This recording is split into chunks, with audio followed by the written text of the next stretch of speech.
जय महाराष्ट्र. मराठीत माहितीमध्ये आपलं स्वागत आहे.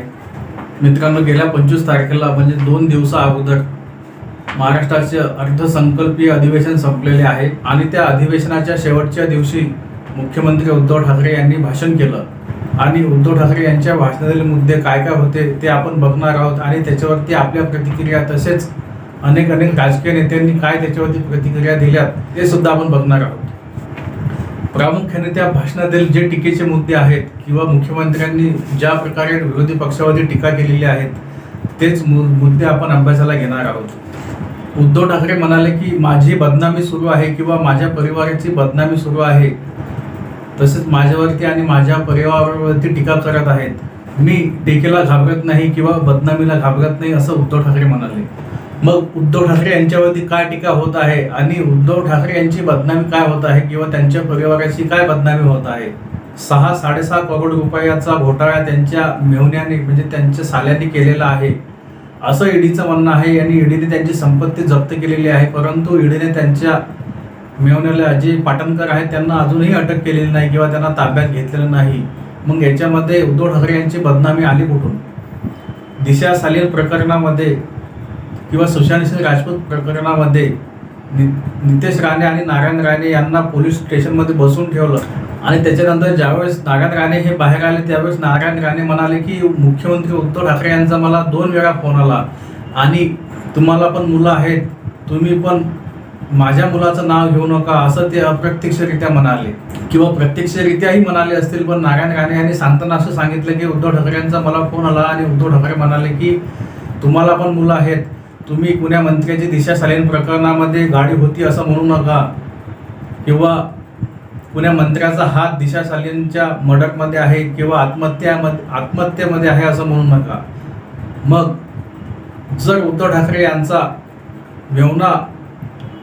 यांच्या मेहुणाकडे जर घबाड सापडत असेल, त्याच्या नावावरती बेनामी प्रॉपर्टी किंवा त्याच्या नावावरती सदनिका सापडत असतील तर मग याच्यामध्ये बदनामी तर उद्धव ठाकरे यांची होणारच आहे. आणि मग उद्धव ठाकरे म्हणतात की माझी बदनामी करू नका किंवा मी बदनामीला घाबरत नाही किंवा मी टीकेला घाबरत नाही. तुम्ही टीकेला किंवा बदनामीला घाबरत नाही तर मग तुम्ही सामोरे जा ना. त्याच अधिवेशनातल्या भाषणावरून मला आठवले की दुसऱ्या दिवशी सामनामध्ये अग्रलेख आला मुख्यमंत्री उद्धव ठाकरे यांच्यावर त्यांनी भावनिक भाषण केले आणि जितेंद्र आव्हाड यांना प्रश्न विचारला माध्यमाने, तेव्हा जितेंद्र आव्हाड म्हणतात की त्यांनी भावनिक भाषण केले हे तुम्हाला कोणी सांगितलं. म्हणजे जितेंद्र आव्हाड सामना वाचत नाही याच्यावर हे दिसतं. उद्धव ठाकरे म्हणाले की नवाब मलिक यांचा राजीनामा विरोधी पक्षनेते मागतायत किंवा विरोधी पक्षातले लोक नवाब मलिक यांचा राजीनामा मागत आहेत, पण नवाब मलिक यांची सुद्धा बदनामी करत आहेत असं उद्धव ठाकरे म्हणाले. त्याच्यानंतर उत्तर देताना देवेंद्र फडणवीस म्हणाले की जो माणूस दाऊदचा हस्तक आहे, जो आतमध्ये आहे, त्याच्या नावाने त्याच्याकडून नवाब मलिक यांनी प्रॉपर्टी खरेदी केली, तसेच खोट्या कागदपत्रावरती प्रॉपर्टी खरेदी केली आणि त्यातला पैसा हसना पारकरला गेला. मुंबई बॉम्बस्फोटातला आरोपी किंवा मुंबई बॉम्बस्फोटातल्या आरोपीकडून जर जमिनीचा व्यवहार होत असेल, पैशाचा व्यवहार होत असेल किंवा दाऊदच्या हस्तकांसोबत जर नवाब मलिक किंवा नवाब मलिक यांचे कुटुंब जर व्यवहार करत असतील तर याच्यामध्ये नवाब मलिकांचा राजीनामा घ्यायलाच पाहिजे. असं जर असेल किंवा नवाब मलिक यांच्यावरती आरोप लागूनही नवाब मलिक यांचा राजीनामा घेत नसतील तर मग संजय राठोड यांचा राजीनामा एका दिवसात का घेतला? कारण संजय राठोड हे पूर्णपणे दोषी होते हे पण त्यांच्या त्या पूजा चव्हाणच्या प्रकरणामध्ये सिद्ध झाले नव्हते. मग तडकाफडकी संजय राठोड यांचा राजीनामा का घेतला गेला? जर तुम्ही संजय राठोडचा राजीनामा तडकाफडकी घेत असणार तर मग तुम्ही नवाब मलिक यांचा सुद्धा राजीनामा घ्यायला पाहिजे. कारण बॉम्बस्फोटातील आरोपीकडून जमीन खरेदी करून घेणं हा एक देशद्रोहच आहे, याला देशद्रोहच म्हटलं जाईल. पुढे बोलताना मुख्यमंत्री उद्धव ठाकरे नवाब मलिक यांच्यावरती म्हणाले, यांच्याच वरती बोलले की जर केंद्राच्या यंत्रणेला इतके वर्ष झाले दाऊद सोबत नवाब मलिक यांचा व्यवहार झालेला आहे, ते केंद्राच्या यंत्रणेला आता माहिती पडलं काय? केंद्राची यंत्रणा नुसतं दिवे लावा थाळ्या वाजवा याच्यामध्येच व्यस्त असते काय? कारण ज्या वेळेस असंही मुख्यमंत्री उद्धव ठाकरे म्हणाले की दिवे लावण्यापेक्षा त्या दिव्यामध्ये नवाब मलिक यांना त्यावेळेस शोधून का काढलं नाही? मित्रांनो, उद्धव ठाकरे जे म्हणाले ते त्यांच्या दृष्टीने बरोबरच होतं की दिवे लावा थाळ्या वाजवा असं ते म्हणाले. परंतु दिवे लावा किंवा थाळ्या वाजवा हे सरकारी यंत्रणेने केलं नाही, तर ते नरेंद्र मोदी यांची संकल्पना होती. त्यांनी सांगितलं होतं आणि ते कोरोनाच्या संदर्भाने सांगितलं होते की दिवे लावा. कोरोना काळामध्ये त्यांनी एक दिवस दिवे लावायला सांगितले होते किंवा एक दिवस असा कोरोनाचा म्हणजे एक दिवस भारत बंद, कोरोनामुळे भारत बंद लोकांनी खुशीने पाळल्यामुळे त्यांनी लोकांना थाळ्या वाजवायला सांगितल्या होत्या. मग याच्यामध्ये यंत्रणा कुठून आली हे तर नरेंद्र मोदी यांनी सांगितलं होतं संपूर्ण भारताला. त्याच्यासाठी नरेंद्र मोदी यांनी यंत्रणा राबवली नव्हती, परंतु उद्धव ठाकरे हे जाणून बुजून नरेंद्र मोदी किंवा भाजपा याच्यावरती असं बोलून टार्गेट करत आहेत. तसेच उद्धव ठाकरे ईडी किंवा सीबीआय किंवा NIAचं नाव न घेता असं म्हणाले की ह्या ज्या संस्था आहेत त्या बाण मारत नाहीत, तर त्या बाण हातामध्ये घेत आहेत आणि हातामध्ये जाऊन समाजाला बाण ते खुपसत आहेत. मग त्या यंत्रणा जर बाण हातामध्ये घेऊन जर जाऊन खुपसत असतील तर मग देवेंद्र फडणवीस यांनी त्याच्यावरती उत्तर दिलं, तुमची मुंबई पोलीस तरी काय करत आहेत? दरेकऱ्यांवरती तुमच्या मुंबई पोलिसांनी काय केलं किंवा इतरही लोकांच्या वरती मुंबई पोलीस कशा प्रकारच्या कारवाया करत आहेत? जर नारायण राणे, नितेश राणे जर बघितलं तर त्यांना 9 तास आतमध्ये बसून ठेवलं होतं पोलीस स्टेशनमध्ये. मग हे हातामध्ये बाण घेऊन तिथं जाऊन खुपसण्यासारखं नाही काय? देवेंद्र फडणवीसांना टोमणा मारताना मुख्यमंत्री उद्धव ठाकरे म्हणाले की देवेंद्र फडणवीस यांनी रॉ जॉईन करायला पाहिजे किंवा रॉ मध्ये त्यांना घ्यायला पाहिजे किंवा CBI मध्ये त्यांना घ्यायला पाहिजे असं ते म्हणाले. तुमच्या मंत्र्यांचे जर ते प्रकरण उघडकीस काढत असतील किंवा घोटाळे बाहेर काढत असतील किंवा ज्या प्रकारे मनी लॉन्ड्रिंग केलं ते मनी लॉन्ड्रिंग जगासमोर आणत असतील तर तुम्ही त्यांना टोमणे मारत आहात की तुम्हाला रॉ मध्ये जायला पाहिजे होते. तसेच उद्धव ठाकरे यांनी आणखी एक मुद्दा ईडीच्या संदर्भात मांडला, तो म्हणजे की ईडी ही घरगडी आहे. त्यावर मुख्यमंत्री उद्धव ठाकरे यांच्या मुद्द्यावरती बोलताना देवेंद्र फडणवीस असं म्हणाले की जर ईडी ही घरगडी आहे तर मग मुंबई पोलीस ही तुमची घरगडी आहे का? मुंबई पोलीस तुमच्या घरी काम करत आहे काय? मित्रांनो, कोणत्याही एजन्सीला असं म्हणणं किंवा सेंट्रल एजन्सीला असं म्हणणं की घरगडी आहे हे चुकीचं आहे.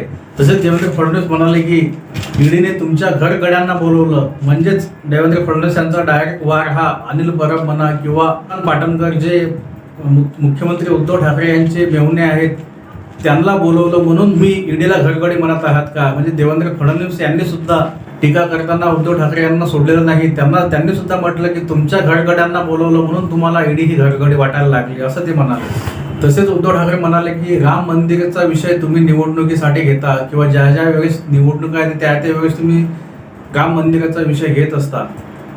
मग तुम्ही दाऊदचा विषय सुद्धा निवडणुकीसाठी वापरणार आहात का किंवा तुम्ही दाऊदचा विषय सुद्धा निवडणुकीसाठी वापरणार? म्हणजेच उद्धव ठाकरे यांचे म्हणणे आहे की मुंबई महानगरपालिकेची निवडणूक आहे, तसेच येणाऱ्या काही ज्या आगामी निवडणुका आहेत त्यासाठी दाऊदचा विषय तुम्ही लावून धरताय कारण तुम्हाला निवडणुकीमध्ये जिंकून यायचे आहे. जसं तुम्ही राम मंदिराचा विषय हा लावून धरला होता, निवडणूक आल्यावरती राम मंदिराचा विषय घेत होता, तशा प्रकारेच तुम्ही दाऊदचा विषय घेत आहेत. पण मुख्यमंत्री उद्धव ठाकरे हे विसरले की राम मंदिराचं काम पूर्ण झालेलं आहे आणि तो मुद्दा आता संपलेला आहे. कुणीही त्या मुद्द्यावरती काम केलं नाही. परंतु ज्यावेळेस नरेंद्र मोदी सरकारने 5 वर्ष गेल्यानंतर कोरोना काळामध्ये राम मंदिराचा विषय हा मार्गी लावलेला आहे. मग मुख्यमंत्री उद्धव ठाकरे हे हिंदुत्ववादी असून सुद्धा राम मंदिराचा विषय भाजपा ही पुढे करते किंवा भाजपा निवडणुकीस पुरताच राम मंदिराचा विषय उचलते असं कसं का म्हणू शकतात? जर राम मंदिराचा विषय मार्गी लागला नसता तर त्यांनी तो राम मंदिराचा मुद्दा घेऊ शकले असते. परंतु राम मंदिराचा विषय हा नरेंद्र मोदी यांनी मार्गी लावलेला आहे. म्हणून उद्धव ठाकरेला याच्यावरती बोलण्याची काहीही गरज नव्हती. आणखी एक उद्धव ठाकरे यांनी मुद्दा मांडला, तो म्हणजे की ओबामाने ओसामाला मारले आणि घरात जाऊन मारलं, तसं तुम्ही दाऊदला त्याच्या घरात जाऊन का मारत नाही हा विषय त्यांनी म्हटला. आणि त्याच्यावरती देवेंद्र फडणवीस उत्तर देताना म्हणाले की ओबामाने ओसामाला मारले म्हणून त्यांनी ओबामा हे पुढची टर्म निवडून आले. म्हणजेच देवेंद्र फडणवीस यांचे म्हणणे होते की ओबामाने ओसामाला मारून हे राजकारण केलेले आहे. आणि उद्धव ठाकरे म्हणत आहे की तुम्हाला जर दाऊदला मारायचे आहे तर तुम्ही दाऊदला त्याच्या घरात जाऊन मारा.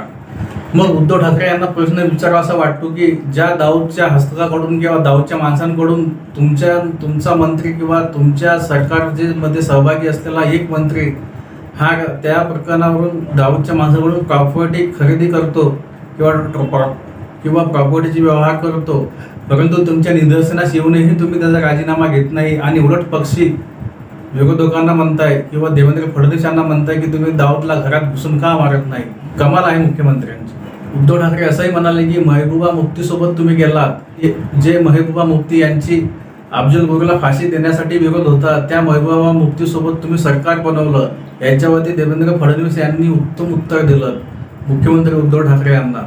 देवेंद्र फडणवीस असं म्हणाले, सेपरेटिस्ट ICCने सांगितलं की आम्ही जम्मू आणि काश्मीरमध्ये निवडणुका होऊ देणार नाही. त्या निवडणुका भारतीय जनता पक्षाने करून दाखवल्या आणि त्याच्यानंतर सेपरेटिस्टने सांगितलं की आम्ही इथे निवडणुका जरी झाल्या तरी आम्ही इथे सत्ता स्थापन होऊ देणार नाही. परंतु तिथे महबूबा मुफ्ती यांच्यासोबत जाऊन भाजपाने सत्ता स्थापन करून दाखवली, असं देवेंद्र फडणवीस म्हणाले. संपूर्ण जगाला दाखवायचा उद्देश होता की इथे सरकार स्थापन होऊ शकते, म्हणूनच आम्ही तिथे सरकार स्थापन केले आणि सगळ्या देशाला आणि सगळ्या जगाला दाखवले. आणि ते देशाला दाखवायची गरज होती की इथे सरकार स्थापन होऊ शकते. आणि त्याच्यानंतर त्या सरकारला भारतीय जनता पक्षाने लाथ मारली. मित्रांनो, जो महबूबा मुफ्तीचा विषय होता त्याच्यावर सुद्धा देवेंद्र फडणवीस यांनी उत्तर दिलं. आणि पुढे देवेंद्र फडणवीस असं म्हणाले की तुम्ही आम्हाला महबूबा मुफ्तीवरून सुनावताय, परंतु आतंकवाद्याला देशद्रोहाला फाशी देऊ नका अशा म्हणणाऱ्यासोबत तुम्ही जाऊन बसलेला आहात, त्यांच्या मांडीला मांडी लावून बसत आहात. अशा प्रकारचे प्रत्युत्तर देवेंद्र फडणवीस यांनी उद्धव ठाकरे यांना दिलं.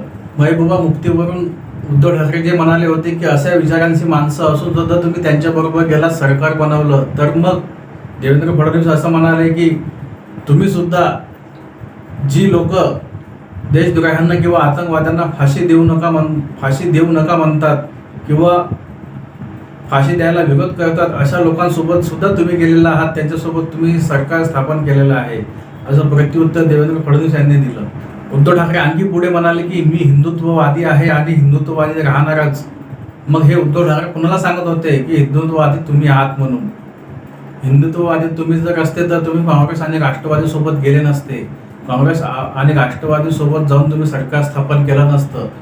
कारण तुम्ही जे नकली हिंदुत्ववादीचं कव्हर घातलेलं आहे तुम्ही ते साईडला ठेवलं आणि तुम्ही काँग्रेस आणि राष्ट्रवादी बरोबर गेलेत आणि त्यांच्यासोबत सरकार स्थापन केलं, सत्ता स्थापन केली. म्हणजेच हिंदुत्वाला आणि प्रखर हिंदुत्वाचे जे जनक होते ते हिंदू हृदय सम्राट बाळासाहेब ठाकरे यांच्या सुद्धा तुम्ही विचारांना तिलांजली दिली आणि हिंदुत्व बाजूला ठेवून तुम्ही सत्तेच्या लालसेपोटी काँग्रेस राष्ट्रवादी सोबत गेले आणि सत्ता स्थापन केली, मुख्यमंत्री पद मिळवलं. आणि वरून म्हणताय की मी हिंदुत्व आहे. हिंदुत्व हे भाषणाद्वारे बोलून सिद्ध होत नाही. आणखी पुढे बोलताना उद्धव ठाकरे म्हणाले की तुमचा जो सकाळचा प्रयोग म्हणजेच ज्यावेळेस देवेंद्र फडणवीस यांनी मुख्यमंत्री पदाची शपथ घेतली, तसेच अजित पवार यांनी उपमुख्यमंत्री पदाची शपथ घेतली होती, हा जर तुमचा प्रयोग यशस्वी झाला असता तर मग अनिल देशमुख आणि नवाब मलिक हे तुमचे साथीदार होते, ते तुम्हाला चाललं असतं. त्यांचे तुम्ही मांडीला मांडी लावून बसले असते, त्यांचे घोटाळे तुम्ही उघड केले नसते. बघा मित्रांनो, मुख्यमंत्र्याचा हा जो विषय आहे तो योग्यच आहे, ते योग्यच बोललेले आहेत. खरोखर जर भाजपाचे आणि राष्ट्रवादीचे सरकार आले असते तर अनिल देशमुख किंवा नवाब मलिक यांच्यावरती कारवाई झाली नसती किंवा यांचे घोटाळे हे उघडकीस झाले नसते. परंतु देवाची पण कृपा बघा, त्यांचं सरकार एक दीड दिवसातच कोसळलं आणि नंतर शिवसेना म्हणजे 3 पक्षाचं सरकार आलं आणि त्याच्यानंतर हे सगळे घोटाळे उघडकीस आले. तर मुख्यमंत्र्यांना मी सांगू शकतो की हा एक चमत्कारच आहे.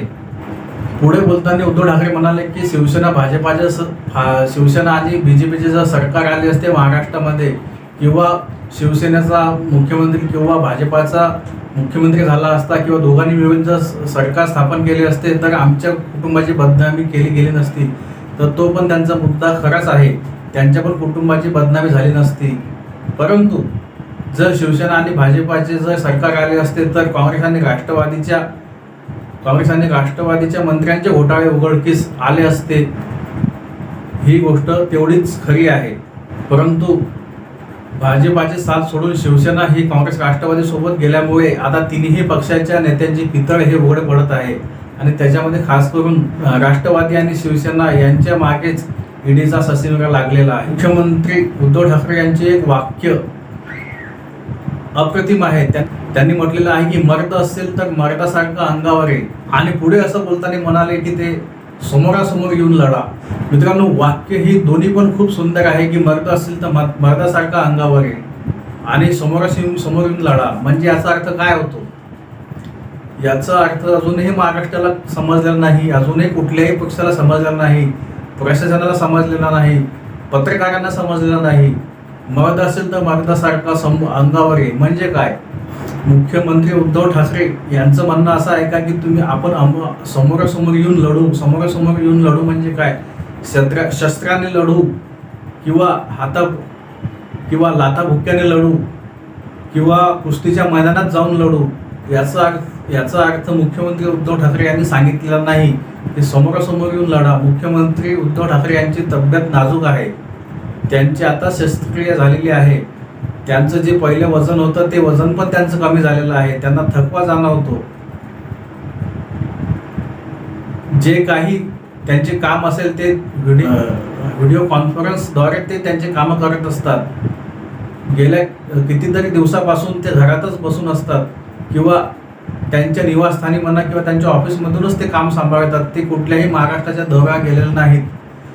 अशी उद्धव ठाकरे यांची स्थिती झालेली आहे. आणि उद्धव ठाकरे बोलताना म्हणत आहे की मर्द असेल तर मर्दासारखा अंगावर आहे. म्हणजे एखादा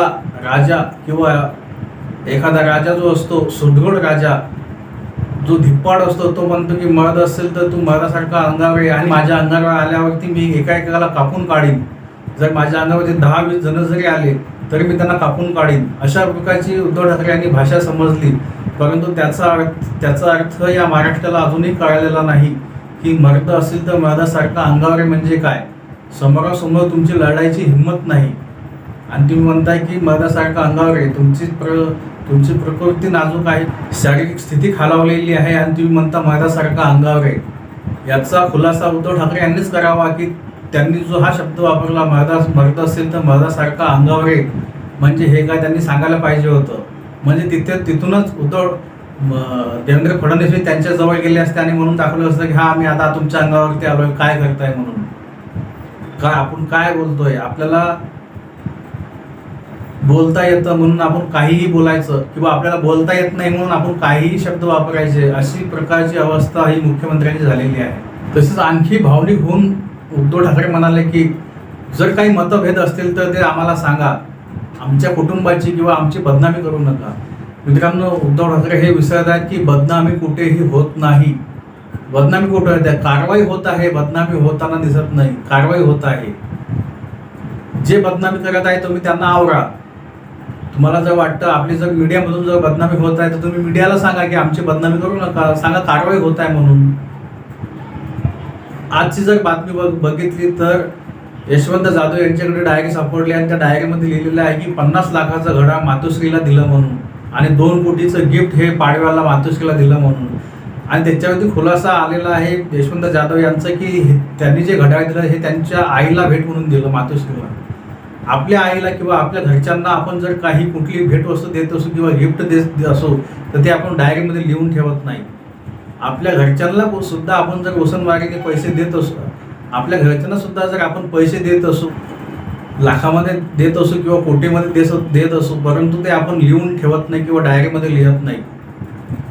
जर आपण दुसऱ्याला जर उसनवारीने पैसे देत असलो किंवा दुसऱ्याला जर भेट म्हणून आपल्याला काही द्यायचं असलं तेच आपण डायरीमध्ये लिहून ठेवतो. आणि मातोश्री, आजकाल जुना जमाना राहिलेला नाही की आपण आईला मातोश्री म्हणू. आजकाल ते ॲडव्हान्स जमाना मम्मी करून आईला बोलतोय. आणि यशवंत जाधव खुलासा देतात की मातोश्री म्हणजे माझ्या आईला मी घड्याळ दिलं, 50 लाखाचं घड्याळ.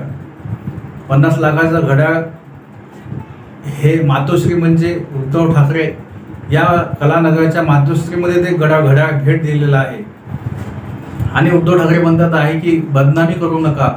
बदनामी ही स्वतःची त्यांची होत आहे आणि ते विरोधकांना किंवा विरोधी पक्षाला म्हणत आहेत की आमची बदनामी करू नका. काही मतभेद असतील तर ते आम्हाला सांगा. मतभेद तर ज्यावेळेस सत्ता स्थापन करायची होती त्यावेळेसच तुम्हाला सांगितलेले होते, परंतु तुम्ही मुख्यमंत्री पदाच्या लालसेपायी काँग्रेस राष्ट्रवादी सोबत गेले आणि आता म्हणताय की मतभेद असतील तर सांगा. ईडीने प्रताप सरनाईक यांची प्रॉपर्टी सुद्धा सील केलेली आहे.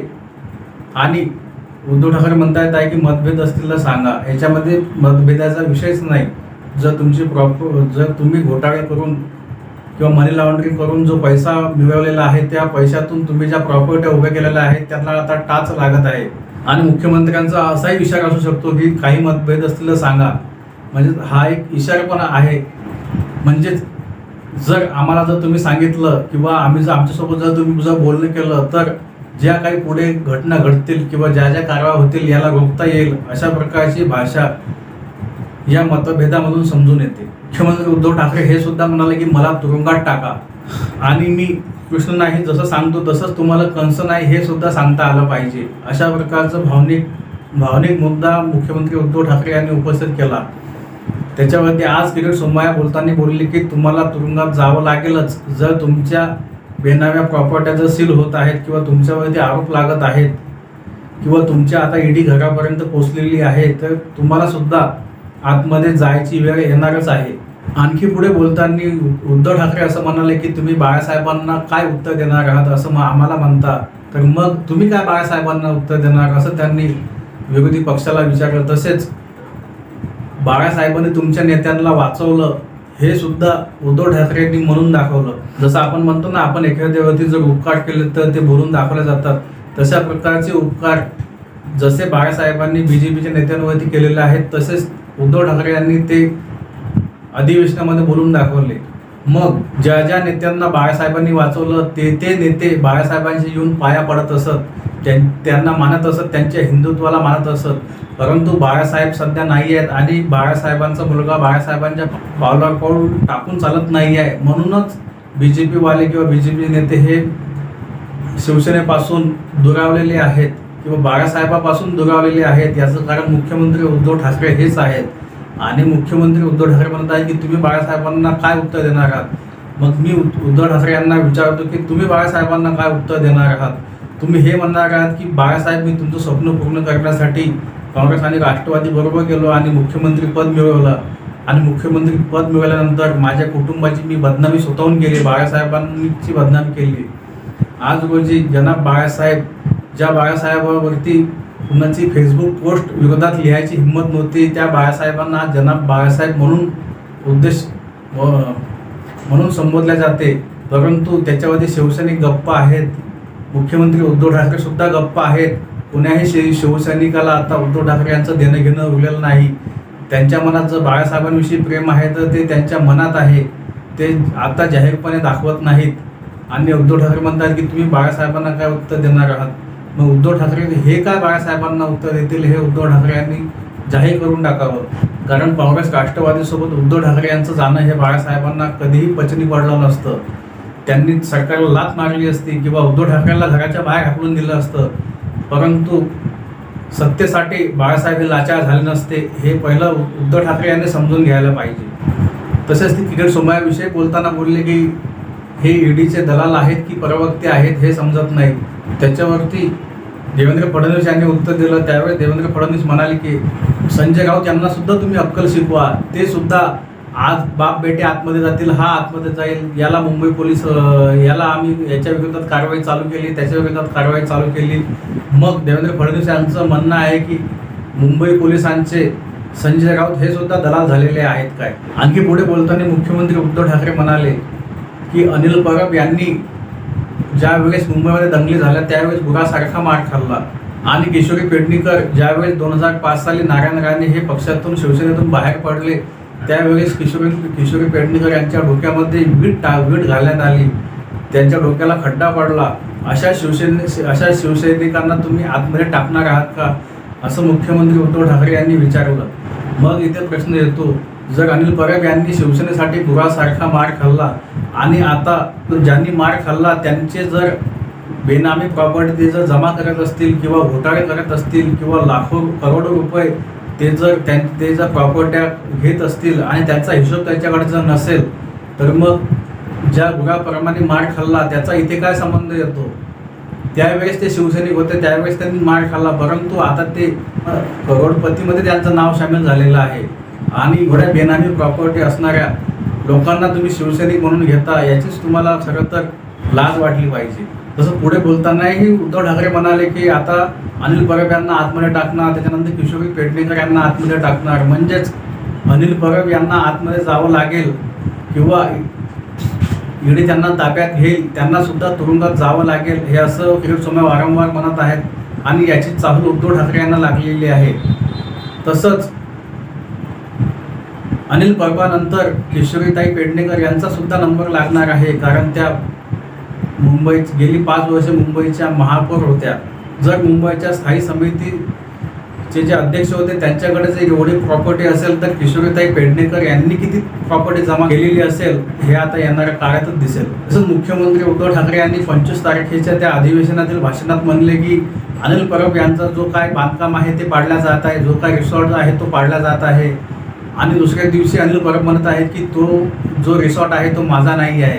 म्हणजे बघा, मुख्यमंत्री उद्धव ठाकरे हे कबूल झाले की अनिल परब यांचा रिसॉर्ट आहे आणि अनिल परब दुसऱ्या दिवशी म्हणतात की तो माझा रिसॉर्टच नाही आहे. किरीट सोमय्यांना जर तो पाडायचा असेल तर तो त्यांना पाडू द्या. म्हणजे स्वतःला वाचवायसाठी अनिल परब हे किती खोटं बोलत आहेत ते आपल्याला दिसून येते. मुख्यमंत्री उद्धव ठाकरे म्हणाले की ही अघोषित आणीबाणी आहे.